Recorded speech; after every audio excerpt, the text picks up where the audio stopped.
Well, and also, when we are in school, we donate as students, we donate clothes, we donate monies, those coins. It was Naira and Kobo then. We were donating Kobos to be sent as students, donating our lunch money to be sent to these people. And a few years down the line, this is what they do to you. Should we be happy helping them? Of course, That's my question. My brother is very right. Even though I'm Ghanaian, you see, my brother who spoke right now, he's right. He's not wrong.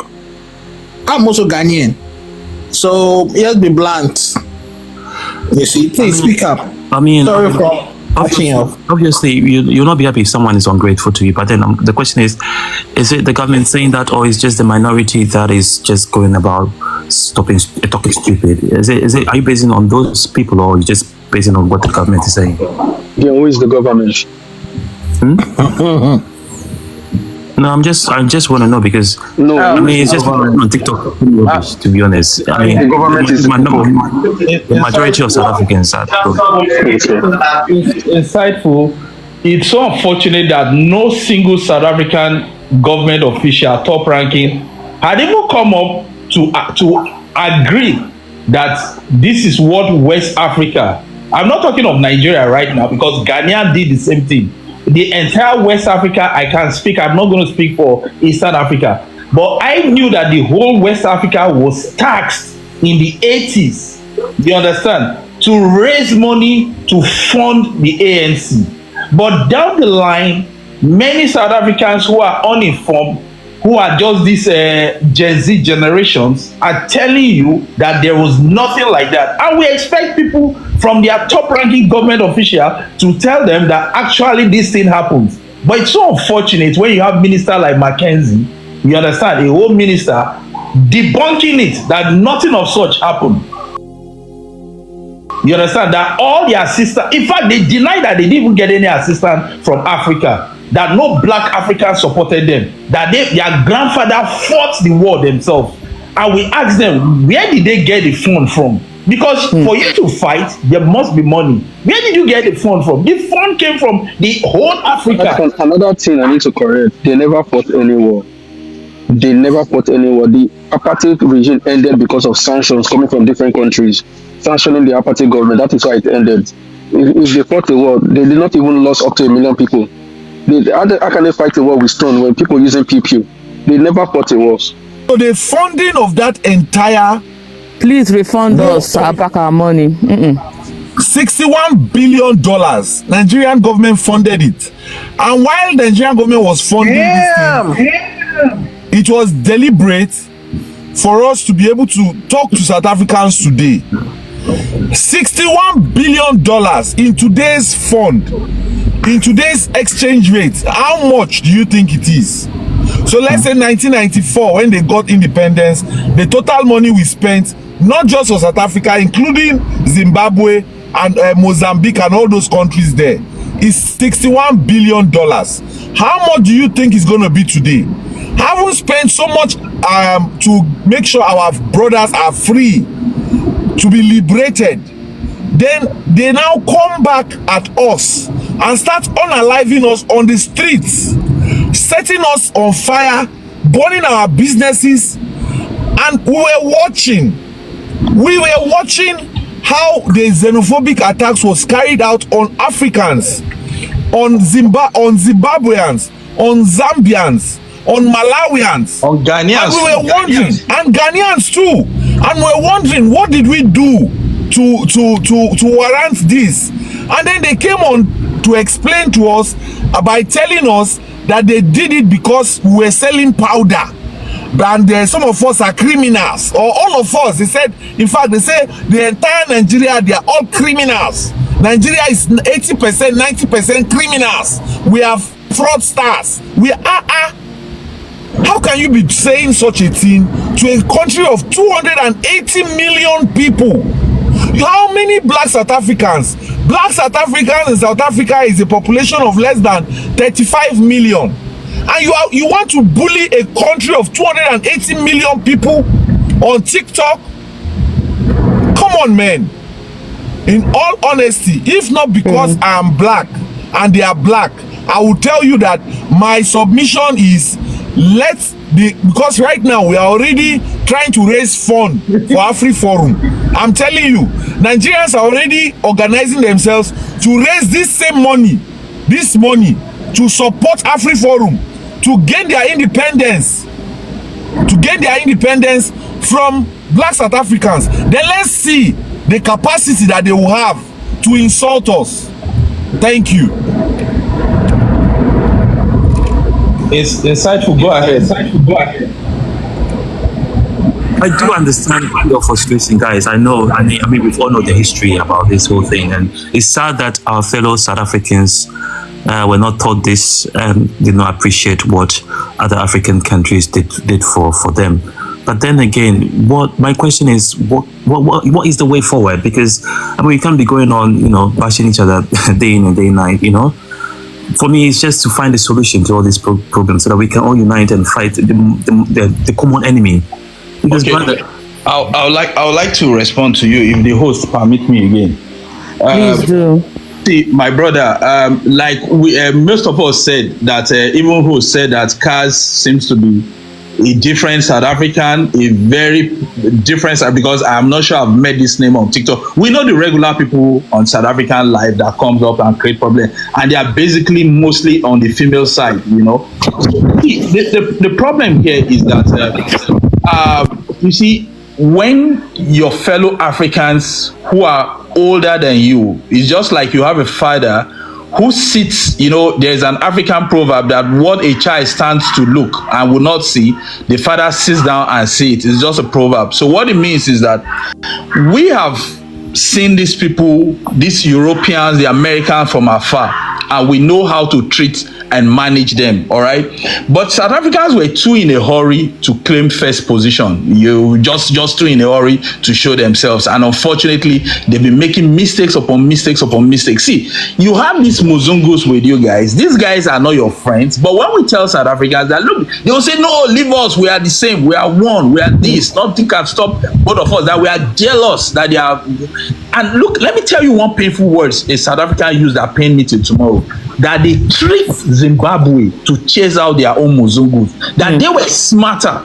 You understand? They were smarter. They deceived Mugabe to chase out their Muzungus. Why they South African kept theirs? I was just like, that is the worst statement any black person can ever mention in this world. That you trick a fellow African to kick out a white, and now the whole nemesis is coming back to them, and that's called law of karma. Now in Zimbabwe's case is that the whites were expelled completely, but here in South Africa the whites wants to create their own country, and let me tell you, they are going to move with 95%, and they're even trying to bring in their language, Africana.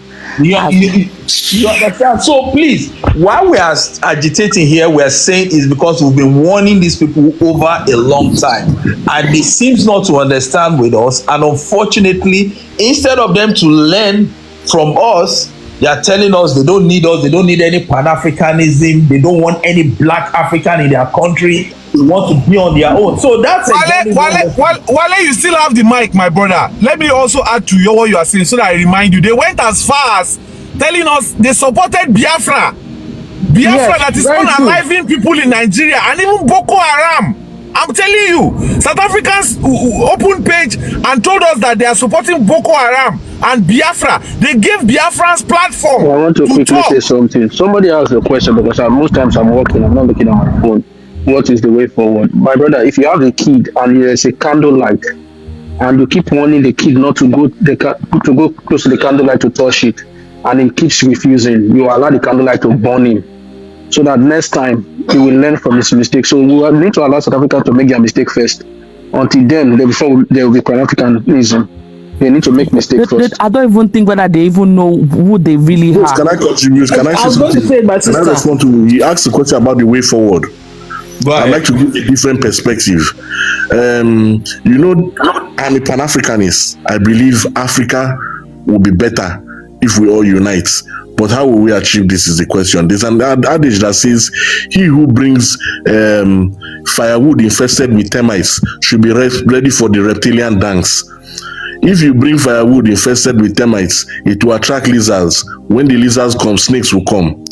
these South Africans have put themselves in a position where the reptilians are gathering now. The snakes and the hawks are gathering around them. If we are to achieve this united Africa as a Pan-Africanist, we must be ready to make sacrifices. One of the sacrifices that must be made is this South Africa, because they've brought the termite infested wood and the reptilians are gathering. We must be ready. We've seen what happened to other Pan-Africanists in the past. We saw what happened to Gaddafi. Gaddafi was a strong Pan-Africanist. Mugabe was a strong Pan-Africanist. Yeah. We saw how they destroyed them. If we attach ourselves to this struggle with the Americans, it's going to affect the unity of Africa. They will destroy it and set Africa unity 1,000 steps backwards. Whatever we might have achieved in unity, in uniting ourselves, the little we might have achieved, they are going to destroy it. So we must all be ready to know that the forces against them now are very strong, and for Africa to unite, we must not attach ourselves to this struggle, because we are not going to engage from a position of strength, only from a position of weakness. For Africa to unite, we must be ready to let this issue and this mess they've gotten themselves into, let it play out. Because if Africans stand and say, okay, we are united Africa, why are you doing this to South Africa? We will get burnt and we will never achieve a united Africa. So the best way now is to be ready to take this loss, take this L, and let the South Africans go. That is the only way forward. Saying we are going to unite and let fight against big powers like America, and the Israelis and all the hawks and the reptilians that have gathered around South Africa will destroy the vision and the aim of achieving a united Africa. This is my own submission. Thank you. Sorry guys, can I come in please? Yeah, go ahead. Yeah, the thing with Africa unites without South Africa, there's gonna be a problem, because remember, these people want us to not unite, and they know that South Africa, it's a global hub, especially for shipments and so on. There are a lot of shipments that come through South Africa. So if they start by destroying South Africa, like right now, white people want I've never been in South Africa before. Yeah. So what kind of shipments are you mentioning? Yeah, so for instance, here in South Africa, the company I work for, I won't name them, but we ship our cargo to Uganda, we ship our cargo to Ghana, Nigeria. Yeah, every other country does that as well. In fact, the importation from Nigeria to South Africa is more than the importation from South Africa to Nigeria. Do you know that? I didn't know that, but all I know is that South Africa are buying from Nigeria in billions. Nigerians are buying from South Africa in millions. Yeah, okay, I understand that. But what I wanted to say is that round of tasks. Go ahead. What I wanted to say that we need each other as much as you can say. Like, let's take for instance, if let's say they fight South Africa right now and probably it gets destroyed, becomes the next Zimbabwe. They won't stop. It's not going to stop with South Africa. They still are. We are definitely going to unite. If you understand my explanation, when a child, we keep telling the child not to touch the candlelight that is burning, they will not believe that it works. So now, the new people need to understand that we've been there before, and then we fought these people for 30-something years. That is one part of Nigeria that did that. And when we were talking, they were seeing us as people who were not sensible enough to give them advice. They keep insulting us. They insult our economy, that our economy is a shit. In the nutshell, what I'm trying to explain is that... I'm talking to you now. The biggest economy in Africa, Nigeria went down 3 years ago. Now they've taken back. They are even the economy in Nigeria is even bigger than South Africa. So what do you have to? Those South Africa now have to brag. They don't have the best economy in Africa anymore. Nigeria do. So okay, it's not about which country has the best economy right now. Okay. What I'm trying to say is that you have 2 minutes, please. All right. What I'm trying to say, guys, is that if we don't unite and we continue this fighting amongst each other, we're not gonna get anywhere. Thank you. All right, thank you so much. I think we're gonna bring another person up there so that we have a balanced South Africans. See, guys, the problem with Boko Haram, unfortunately, you heard them, one of their congressmen stated it live on TV, that the so-called USAID was used, you understand, as an avenue to do that. If Nigeria hadn't been a very strong country, honestly, would have gone down just the way Sudan is, but because of the resilience of our armed forces, we've been able to push these people out, despite the fact that these guys come with sophisticated weapons that we know very well are being shipped by the foreign intruders. And you see, it's a very clever move. Bring Nigeria down and make the other African country easy targets, you understand? And we were telling South Africans this, that, man, look, bro, we are supposed to be united as one, but they never got to want to hear that word, unity of Africans. And we begin to wonder, what's the problem? And they said, no, all Africans must go back to their country. Now, the same thing has happened to them now, and the Afro forums are taking their chances gently.